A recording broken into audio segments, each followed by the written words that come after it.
my name is Tyler Fielstra. I'm glad to be here today because I have a story I'd really like to share, and maybe some of the things that I've learned can help you along your journey. I was working construction. I've worked construction most of my life. Last November, I had set up a zip line for my son's birthday party. After that, we all went for a walk in my woods. We live on 42 acres in Killingworth, Connecticut. We're walking in the woods, and I decided to finish setting up my tree stand for hunting. My wife was with me and my 2 daughters. I set up the tree stand, and as I was stepping out of the tree stand, my foot slipped on the ladder and I fell backwards 25 feet and landed on a rock. I had a burst fracture of my T12 vertebrae. They got me out of the woods with an ATV and took me in a medevac to Yale, New Haven. Yeah, I was initially paralyzed from the waist down. There wasn't much hope.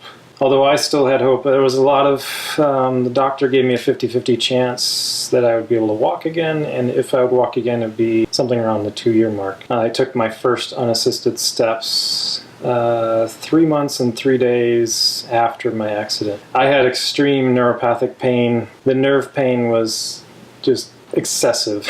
That's a good word for it, I guess. I would get about 2 hours of sleep a night on narcotic-based medications. I was in just as much pain whether I was doing the therapy or not. So I finally, a couple weeks in, I decided to just basically cry it through and just do some of the therapy. The more strength and the more movement I put into my legs, what little I could do, the less nerve pain I had. So that was quite an incentive to keep working hard. The impatience is there no matter what. Well, today I can't go up 4 steps without a handrail. I want to go up 4 steps, but I can only do 3. November 12th, I couldn't even move my right toes. So that's where the mental game comes in again. It's like finding the ability to hope for continued recovery, enjoying what you've been given right now, and working towards to get this, or this back. It could take 6 months, it could take a year, it could take 5 years longer. And the neuropathic pain, to some extent, might never go away. We're all in different places physically, but the mental aspect of a spinal cord injury is probably one of the biggest things that I've had to overcome and learn through.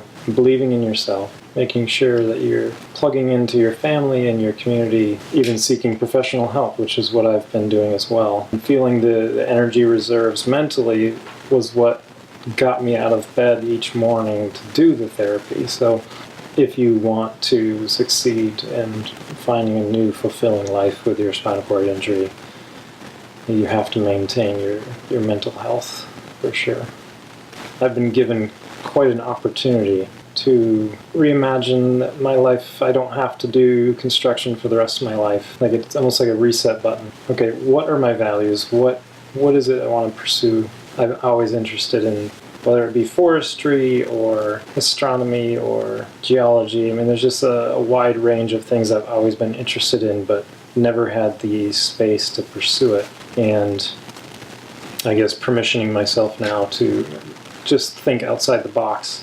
I was able to go down to a wedding in South Carolina with my wife. We were able to dance. I mean, originally when we planned on going down to this wedding, it was months prior, and we booked a room that was handicap accessible, expecting to go down there in a wheelchair. Instead, I was able to go down with crutches, and then I was able to just put my hand on the back of my wife and support myself enough to where I could shuffle around, somewhat dance.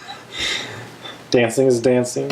Being able to drive again, supporting the family in that way, be able to just simple things like getting groceries for the family, cooking, cleaning, so that I feel like I'm not putting additional burden on anyone. I dismantled our wheelchair ramp recently. Yeah, which is I didn't really step back and think about it, but that's quite an accomplishment, I guess. Biking with my kids to the library, that was a big accomplishment. And yeah, the next one is, which I think I'm just about ready for, is going on a mountain hike.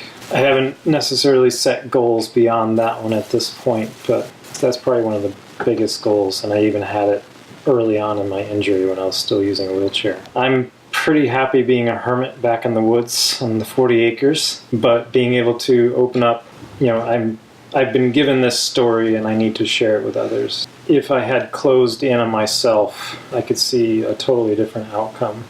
Only getting 2 hours of sleep a night and facing the fact that I may never walk again, it was just like a crucible of, well, who am I and what am I made of?